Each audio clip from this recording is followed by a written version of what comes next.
eu vou pedir a sua atenção, né? Sabe aquele pare tudo, preste atenção, né? Pare de fazer agora o que está fazendo aí, né? Cuidado só com a panela no fogo, né? Mas preste atenção. Talvez uma das falas mais fortes já feita no parlamento. Entendendo o momento que nós estamos vivendo. Morte do Clezão, a saúde do Coronel Naime, quantas vidas perdidas que não sabemos, e vidas perdidas entre aspas, vidas perdidas literalmente falando, quantas vidas já se foram, crianças que estão precisando de apoio psiquiátrico com remédios fortíssimos, em função do pai estar preso até hoje, da mãe não conseguir trabalhar, exercer suas funções, colocar comida na mesa. Tem criança hoje que não consegue mais dormir. Sabe o que é uma criança de 4 anos não conseguir dormir? Sabe o que é uma criança de 9 anos ter que voltar a usar fralda? Você consegue imaginar? Essa é a situação dos brasileiros que sofrem com a justiça justiceira em nosso país. Nicolas Ferreira fez uma das falas, repito, mais fortes, emblemática, contundente, digna de aplauso em pé. Eu peço a sua atenção para a fala do deputado Nicolas Ferreira. Aperta o play. Tem hora que a gente se pega assim pensando, poxa, o cara morreu. Imagina a família que deve pensar assim, e aí? Deve bater um desespero do tipo, e aí, o que dá para fazer? Né? O que nós vamos fazer? E eu confesso que muitas vezes eu fico assim, e aí, o que eu vou falar? O que nós vamos fazer? A gente vai entrar lá dentro do presídio, vai arrancar todo mundo na mão? A gente vai passar para o âmbito da balbúrdia, de começar a xingar todo mundo? A gente vai começar a ir para o ato de violência? A gente vai fazer o quê? Porque, afinal de contas, não há o que se fazer. Desculpa, não há o que se fazer nesse sentido. Essa é a realidade.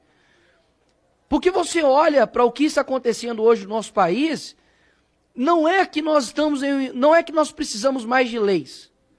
Nós não precisamos mais de projetos, não precisamos mais de PECs. Sabe o que a gente precisa? De homens com virtudes.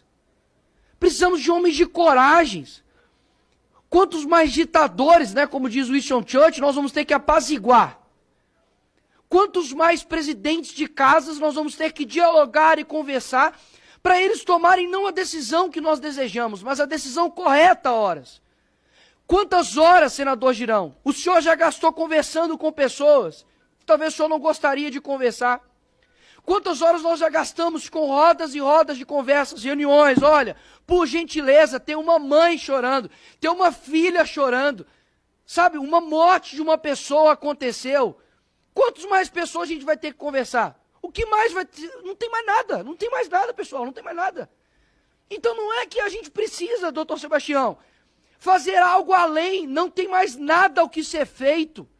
E isso me atormenta, porque eu não fui eleito para poder bater ponto aqui nessa casa. Eu não fui eleito para poder fazer o possível, não. Eu fui eleito para poder fazer aquilo que as pessoas muitas vezes não conseguem fazer. Mas eles não estão conseguindo fazer e eu também não. Isso me atormenta. Afinal de contas, o que nós vamos fazer então? Porque na hora que o Clezão estava sendo enterrado, o Alexandre de Moraes estava sendo condecorado. Então, aí eu te pergunto, e aí? O que a gente fala para os advogados que estão aqui? O que a gente fala para essa família que está aqui? Com os brasileiros que já foram às ruas. Eles já foram às ruas. E, inclusive, muito que está acontecendo hoje tem impressão digital do STF, sim, óbvio. Tem impressão da mídia, sim, cúmplices da morte do Clezão. Mas também tem muito impressão digital de isentos, que lá atrás batiam em um homem que estavam defendendo a liberdade e hoje sofrem também dessa própria ditadura. Então, o que eu tenho para dizer aqui hoje é simples e claro. Não há meios legais contra uma tirania. E eu gostaria muito de ouvir de alguém realmente uma solução, mas eu não escuto de ninguém. Muitos dizem talvez algumas coisas do que se fazer, mas ora, se de fato defesa resolvesse algo, eu não teria sido condenado ontem, o Bolsonaro não teria ficado inelegível, a Dilma teria perdido os seus direitos políticos, A OAB estaria não fazendo um discurso firme, como o doutor Sérgio Leonardo fez, mas estaria em paz, porque os direitos dos advogados estariam sendo respeitados, mas não é isso que está acontecendo. Ou seja, a letra fria da lei já não resolve mais. Então, de fato, eu não quero que, e eu espero que a Constituição me respeite aqui neste momento, né, da minha imunidade parlamentar, mas eu vou dizer algo aqui, de fato, que é a realidade.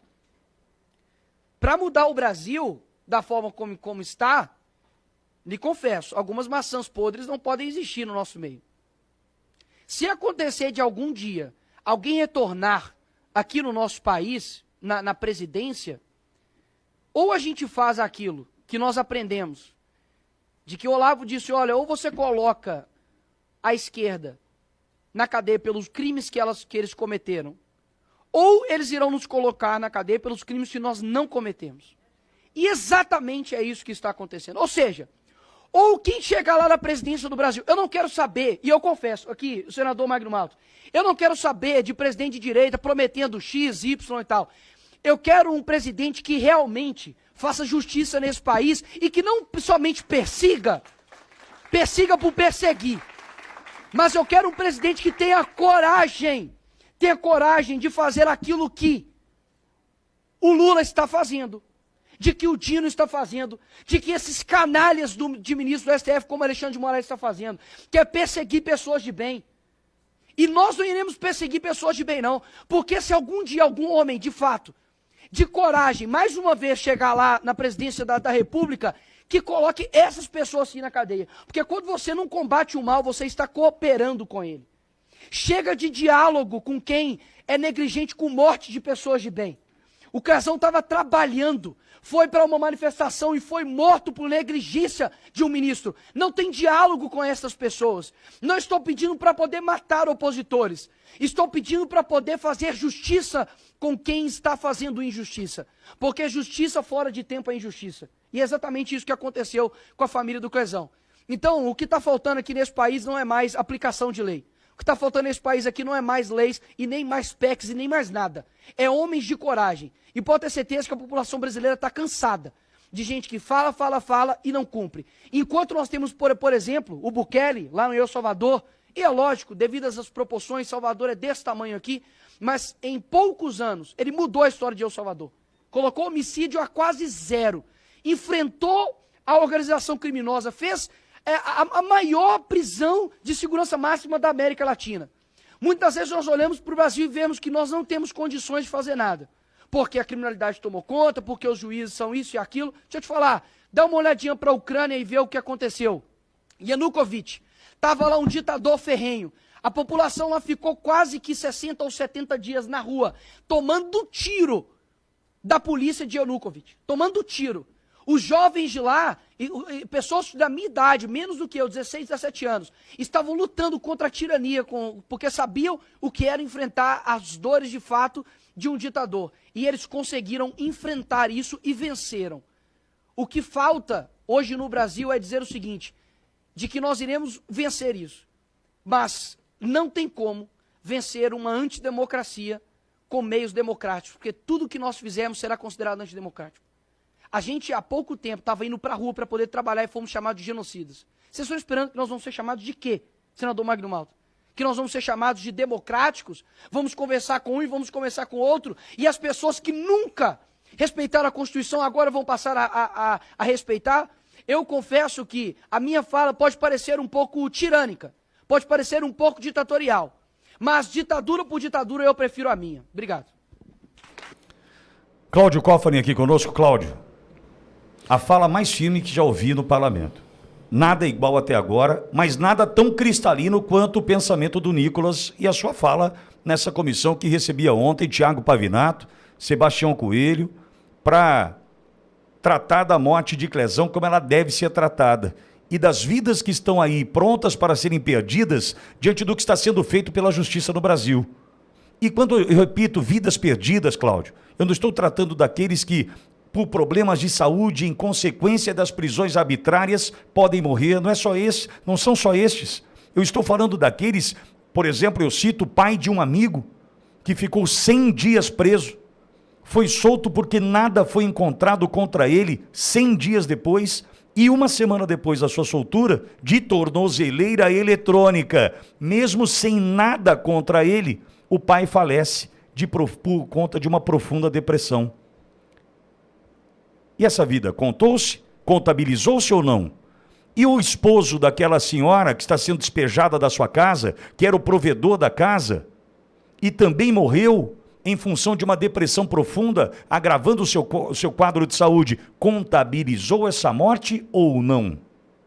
Essas mortes ainda não foram contabilizadas. E as crianças, repito, que estão com o seu estado psicológico, psiquiátrico devastado por conta do que está acontecendo, isso está sendo contabilizado ou não? Qual é o futuro dessa criança? Condenaram ou não condenaram o futuro dessa criança? Isso está contabilizado ou não? Não está. E o que Nicolas faz aí é o seguinte: ou do ar-condicionado, ou da poltrona. É isso então? É assim que nós vamos lutar. Alguém tem que fazer alguma coisa por mim? É assim que vai dar certo? Cláudio, bom dia, seja bem-vindo. Bom dia, Alexandre Pitoli, bom dia aos colegas de estúdio e a essa enorme audiência no Brasil e pelo mundo todo. Brasileiros, é escancarado que nós vivemos uma situação de anomia institucional, ou seja, uma aberração. Quem aqui está na audiência sabe disso. O que o Nicolas fala, e a grande verdade, é que faltam pessoas de coragem lá no Congresso. Faltam também pessoas de coragem pelo país. Por quê? Porque o manto do medo está aí, porque existe uma inteligência muito grande que conhece o bastidor da área jurídica, o bastidor da administração pública, vai fazendo articulações, vai fazendo composições, vai fazendo troca de favores e vai fazendo pressões para fazer o seguinte: joga no meu time, senão você se ferra. É muito mais complexo do que os poucos segundos que a gente tem para falar para vocês. Mas é um jogo que esse sim é o jogo de xadrez 3D que está sendo jogado de perseguição pela liberdade de opinião que não existe mais. Então, perseguindo um a um. E digo, de novo, a decisão do STF feita semana passada de poder responsabilizar empresas de imprensa é porque daqui a pouco o Cássio Nunes e André Mendonça se tornam presidentes do Tribunal Superior Eleitoral. Desculpa, quem? Cássio Nunes e André Mendonça. Eles existem? São vivos? Existem, vão assumir o cargo. Eles estão trabalhando? Estão. Em defesa do quê?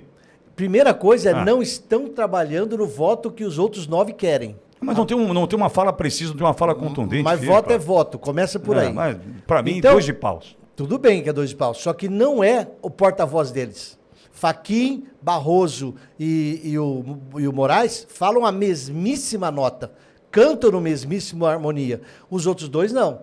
E como o Tribunal Superior Eleitoral pode ter essa posição mais jurídica, mais técnica, menos ativista, o STF falou o seguinte: sai da discussão eleitoral, vem aqui para o STF, porque se alguém numa entrevista falar o que a Mara Gabrilli falou da vida dela, a gente vai dizer que a empresa vai se ferrar. E eu estou dizendo, vão vir para cima de várias empresas, porque a escalada está aumentando e continuará aumentando. O Nicolas falou a verdade. Eles não jogam o mundo real e honesto que a gente espera.